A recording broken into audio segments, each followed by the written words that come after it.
Nous voyons souvent à quel point la dépendance affective peut s'installer subtilement et influencer la relation de manière invisible dans notre accompagnement de couple. Aujourd'hui, je vous propose d'y mettre un peu plus de clarté.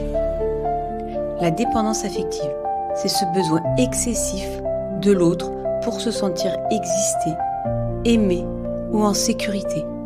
Elle naît souvent d'un vide intérieur, d'une blessure ancienne, d'un manque d'estime de soi ou d'un passé karmique inconscient. Quand on est dépendant affectif, on vit dans la peur de perdre l'autre, dans l'attente, l'angoisse, le besoin de reconnaissance, le besoin de se sentir aimé, parfois même sans en avoir conscience. En couple, la dépendance affective crée un déséquilibre, peur de perdre l'autre, besoin constant de réassurance, jalousie, pression. La relation devient source d'angoisse plutôt que de soutien.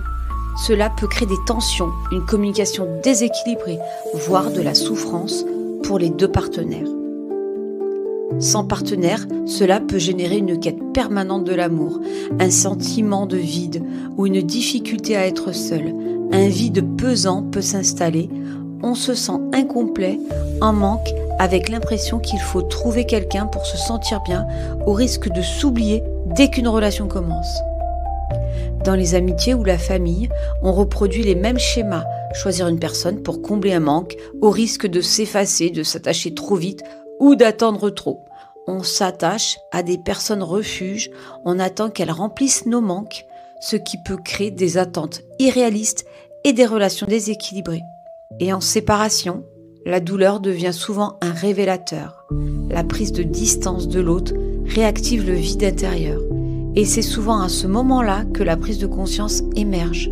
Cela devient extrêmement douloureux, car quand ce vide intérieur est réactivé de plein fouet, les peurs viscérales d'être abandonné, rejeté ou de ne pas être assez le sont également. On peut vivre de l'angoisse, de la tristesse intense ou avoir des réactions disproportionnées. Non pas à cause de l'autre, mais parce que nos blessures non guéries sont en train de parler. C'est souvent à ce moment-là que beaucoup prennent conscience qu'elles sont prisonnières de ce mécanisme intérieur, car la douleur devient si intense qu'elle peut plonger dans un état dépressif difficile à maîtriser. La vérité, c'est qu'aucune relation ne peut combler durablement ce vide intérieur.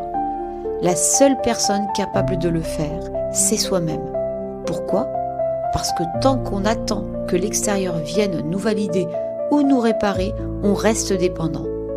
Se reconnecter à soi, à ses besoins profonds, à sa propre valeur, c'est ce qui rend libre.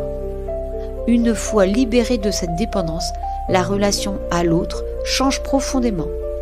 On aime sans s'oublier, on communique avec authenticité, sans peur ni stratégie. On choisit ses relations par envie, plus par besoin. Nos relations deviennent plus saines avec notre partenaire, nos amis, nos enfants, notre famille, car elles ne sont plus guidées par le manque, mais par un véritable élan du cœur. On ne vit plus dans l'attente confuse de quelque chose d'extérieur qu'on ne saurait même pas nommer. On apprend à donner sans rien attendre en retour, simplement parce qu'on se sent déjà complet en soi.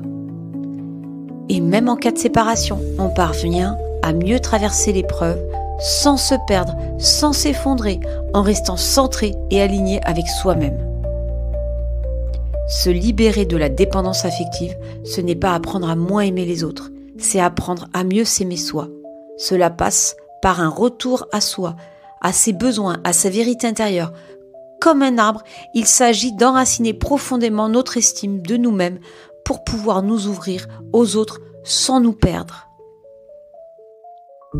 Si cette vidéo a résonné en vous, c'est peut-être le début d'un chemin vers plus de liberté intérieure et de justesse dans vos relations.